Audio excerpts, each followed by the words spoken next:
గరానా మోసగాళ్ళని ఒక cheating gang ఒకటిని మనము ఈరోజు పట్టుకోవడం జరిగింది. ఇది మనకు సూళ్ళూరుపేట సంబంధించిన ఒక క్రైమ్ 111/2025లో ఒక క్రైమ్లో ఒక 5 ముద్దాయిల్ని ఈరోజు మనం కస్టడీలో తీసుకోవడం జరిగింది. సో వీళ్ళ వివరాలు, వీళ్ళ యొక్క మోసం ఎలాంటిదని చూసినట్లయితే వీళ్ళు ఏం చేస్తారంటే 2000 రూపాయల నోట్స్ని, ఫేక్ నోట్స్ని వీళ్ళకి వాట్సాప్ వీడియో కాల్లో చూపించి మీరు కానీ 500 రూపాయలు ఇచ్చినట్లయితే మీకు 2000 రూపాయల నోట్లు ఇస్తాము, మీరు వాటిని కానీ ఆర్బీఐలో కానీ బ్యాంక్లో కానీ మీరు కన్వర్ట్ చేసుకుంటే మీకు దాని మీద ఇంకా ఒక 1 రూపీకి 80 పైసా లెక్క వస్తుంది. కన్వర్ట్ చేసుకుంటే మీరు కానీ ఒక 1 కోటి రూపాయలు ఇస్తే మీకు 2.5 కోటి రూపాయలు మేము ఈ 2000 రూపాయల నోట్లు ఇస్తామని చెప్పి నమ్మించి ఒక జగదీష్ అనే ఒక కంప్లైనెంట్ తోటి కాంటాక్ట్లోకి వచ్చి ఆయన దగ్గర నుంచి 1 కోటి రూపాయలు వీళ్ళు తీసుకొని మోసం చేసి వెళ్ళడం జరిగింది. దానికి చేసిన తర్వాత సంబంధించి వీళ్ళేమి మళ్ళీ వీళ్ళకి ఎటువంటి 2000 రూపాయల నోట్లు కానీ ఇచ్చింది లేదు.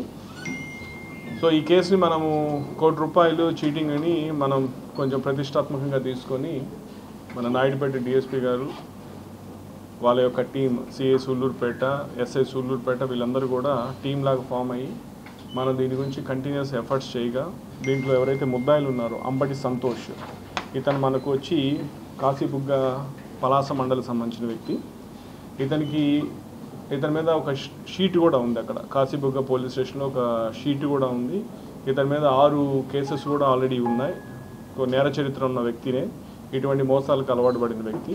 ఇతను ఇంకొక 5గురిని తీసుకొని దాంట్లో రవితేజ అనే అతను, హేమకర్ అనే ఒక అతను, మహేష్, సత్తిరెడ్డి వీళ్ళందరూ కూడా దీంట్లో రవితేజ అనే అతను ఇతనికి అసిస్టెంట్, అట్లాగే హేమకర్ అనే అతనేమో మన తిరుపతి వాస్తవ్యుడు. ఇతని మీద కూడా ఆల్రెడీ ఒక కేసు ఉంది అలిపిరిలో. ఇతను కూడా ఇతని కార్ డ్రైవర్ లాగా కార్ అరేంజ్ చేసేదానికి ఇక్కడ హెల్ప్గా ఉన్నాడు. అట్లాగే సత్తిరెడ్డి ఇంకొక అతను వచ్చి ఉమామహేష్ అనే ఇద్దరు కూడా ఇతనికి బంధువు వరుస అవుతారన్నమాట, ఈ మెయిన్ అక్యూజ్డ్కి. సో వీళ్ళందరినీ కూడా ఈరోజు మనము వాళ్ళని అదుపులో తీసుకొని వాళ్ళ దగ్గర నుంచి మనము 2 ఇన్నోవా వెహికల్స్, దాదాపు 73 లక్షల రూపాయలు నగదు, అలాగే వాళ్ళకి సంబంధించిన ఒక 5 సెల్ ఫోన్లు, ఇంకొక వైఫై మోడెం ఒకటి వాళ్ళ నుంచి మనము సీజ్ చేయడం జరిగింది. వాళ్ళందరినీ కూడా ఈరోజు వాళ్ళని కోర్టు ముందు మనం ప్రొడ్యూస్ చేయడం జరుగుతుంది. నిజానికి ఇది చాలా మంచి వర్క్. చాలా మన వాళ్ళు కూడా సైంటిఫిక్గా దీని గురించి ఇన్వెస్టిగేట్ చేసి ప్రాపర్గా లీడ్స్ అన్ని వర్కౌట్ చేసి వాళ్ళ ముద్దాయిలందరినీ కూడా ఈరోజు పట్టుకోవడం జరిగిందనమాట. సో ఈ ఎంటైర్ టాస్క్లో మంచి ఎఫర్ట్స్ చేసినటువంటి మా డిఎస్పీ గారు, అట్లాగే వాళ్ళ ఇన్స్పెక్టరు, వాళ్ళ టీం అందరికి కూడా నా ప్రత్యేకమైన అభినందనలు తెలియజేస్తున్నాను. Thank you. అంటే ఇటువంటి ఉన్నాయి కానీ మన దగ్గర కాలేదు, మన దగ్గర ఇది ఫస్ట్.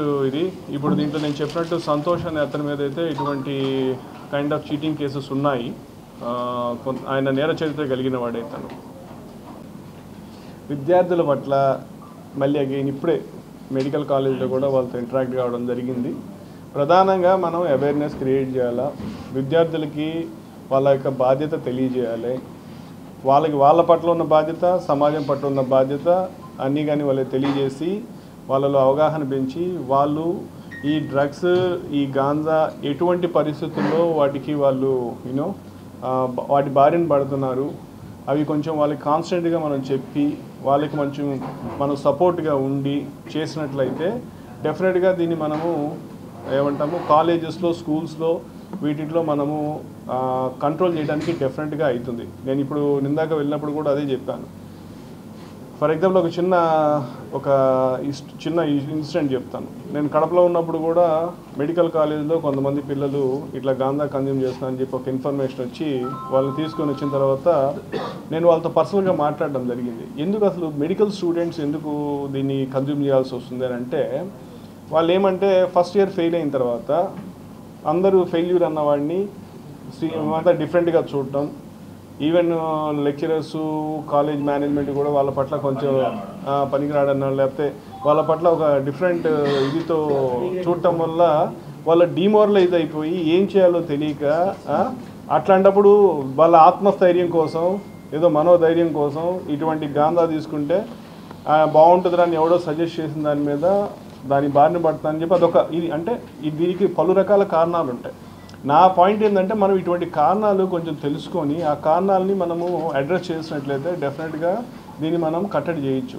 సో అదే చెప్పాను, కాలేజ్ మేనేజ్మెంట్ కూడా ఫెయిల్ అయిన క్యాండిడేట్స్ కావచ్చు ఇట్లాంటి పిల్లల పట్ల ఇంకొంత పాజిటివ్ అప్రోచ్ తోటి ఇంకొంత బాధ్యతాయుతంగా వాళ్ళ దగ్గర తీసుకొని వాళ్ళకి కానీ గైడ్ చేసి వాళ్ళు చేసినట్లయితే అటువంటి పిల్లలు అట్లీస్ట్ దీన్ని పడకుండా ఉండేదానికి అవకాశం ఉంటుంది. జనరల్గా అదే బాగా చదువుకునే పిల్లలు బాగా చదువుకుని వెళ్ళిపోతూ ఉంటారు.